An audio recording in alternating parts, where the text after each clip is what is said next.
We're talking about you and all that you can do. We put you in the know. We can help you grow. Just walk this path with me. We help each other see. True life radio.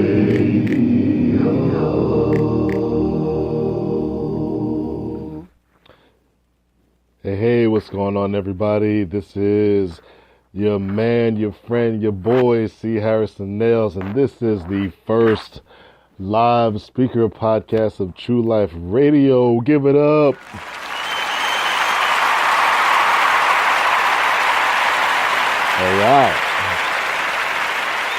All right.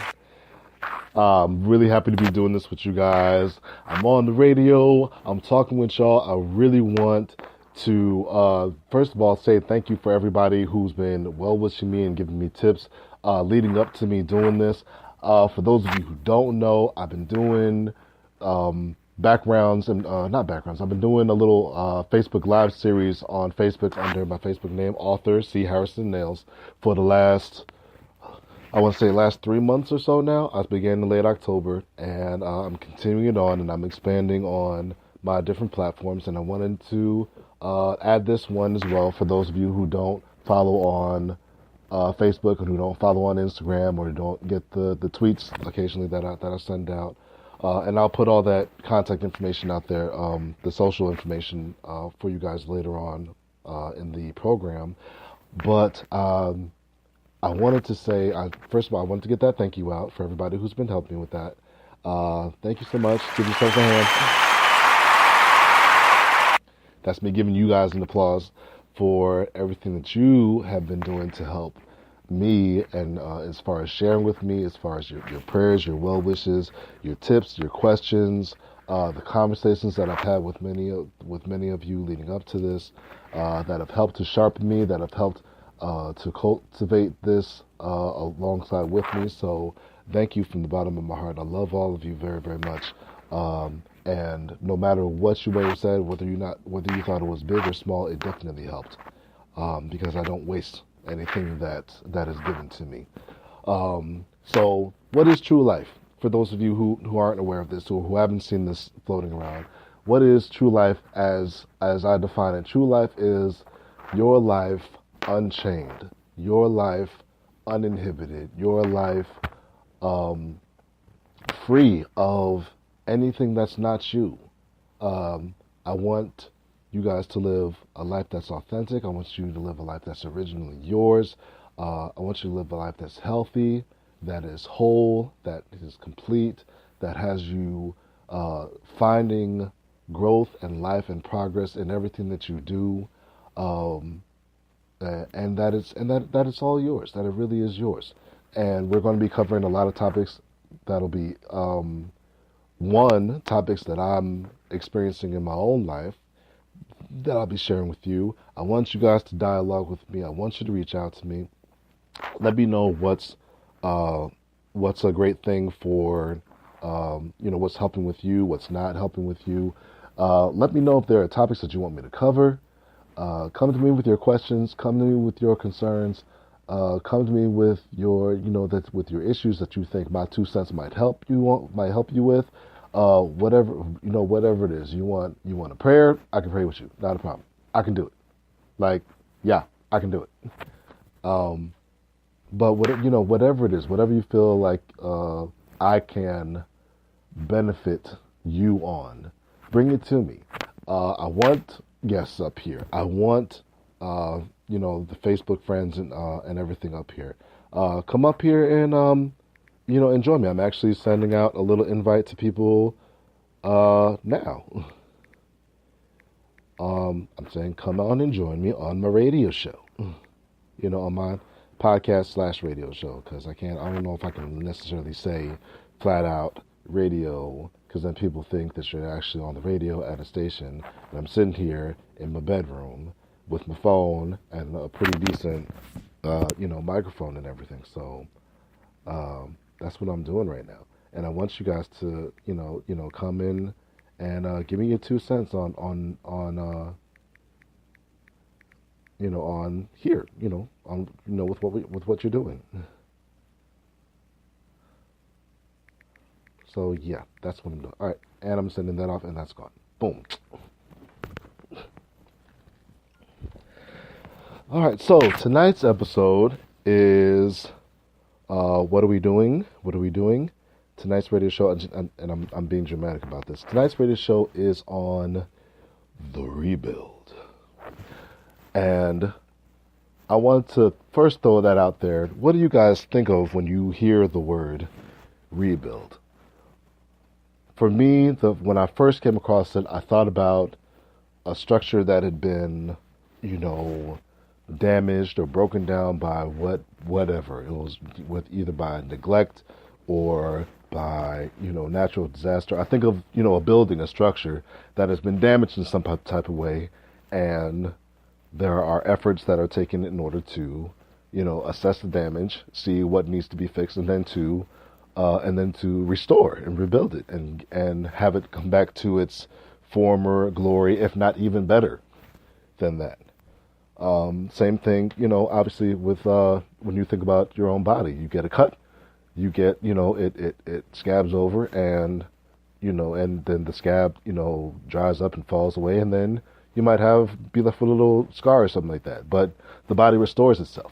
So that's what I am pushing for tonight with the rebuild. And what I'm doing is I'm being dramatic, just for dramatic's sake. Tonight's episode on True Life Radio Podcast.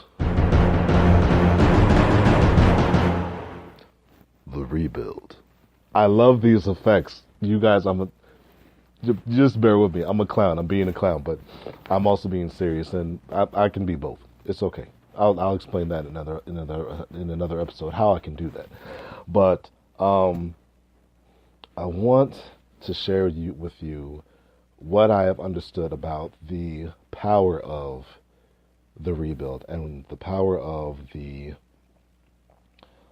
what it takes to do that. And I'm going to share with you some areas of my own life that I've had to do this in, and the tips and strategies that I have learned from doing it in these areas.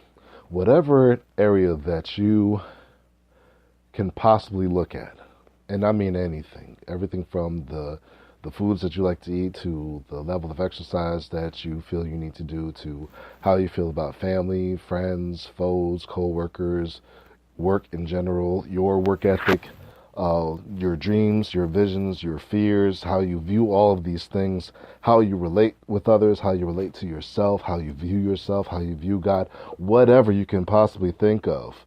All of these things are something that can be reviewed, and all of these things are things that can be, unfortunately, they can be damaged, and they can be skewed, and they can be stretched and squished and crushed and and overworked and underworked. And in order for you to be the best you possible, and for me to be the best me possible, these areas have to be addressed at some point or another. They have to come to light. They have to be looked at, and then assessed for their quality, for their efficiency, for their purity, for their excellence, as in terms of how well they work in your life. And then if you find yourself lacking in some area or overbearing in some area, then adjustments need to be made. And then what do you have to do? You have to look at it kind of like a structure, and within that structure you have to break it down into its more basic parts. That's where the assessment comes in. And before I even go any further, I looked at the concept of the rebuild as being necessary in one of two areas before I dive into one of them. I looked at it in one of two areas. One, the rebuild is necessary when you have a process that works, and you are looking at it to see if there are any means for it to be more efficient in your life. All right? So if it's good and you want to see if you can make it better. That's one area. The other area is that you see an area and you know for a fact that it is not producing the effects that you'd like to see in it, and you are able to be honest with yourself about that, that deficiency, and you take it apart in order to figure out how to best augment it and evolve it to your benefit, not even to your benefit, but to the benefit of other people around you as it is exhibited. So that's the major thing that I would want to cover with you guys tonight. For a lot of my rebuilds, especially in my young adulthood to now, middle-aged adulthood levels, a lot of my rebuilds came out of deficiencies, unfortunately, or not. I used to say unfortunately. I don't say unfortunately anymore because that's my process, and I own it, and I accept it, and I actually love it for what it is. So my rebuilds came in the most major areas of my rebuilds, because I could go into some of the minor ones, but I don't want to major in the minors. Some of the most major areas of my rebuild was my spirituality, for one. That was huge. How I viewed God, what I thought was going to happen to me, how I thought I had to approach God, how I thought I had to approach spirituality, how I thought I had to approach people who had both similar and different views on spirituality. I'm not even going to front. Growing up, I was kind of an asshole spiritually. I was very narrow-minded in my view. I don't even want to say narrow-minded because I don't even feel like that's strong enough. I was something of a zealot, but that really wasn't helpful because of the other thing that I was during that point in time, which was I was a hypocritical zealot. So I could dig at you for what I thought you weren't doing, but then I was also not doing what I was expecting you to do.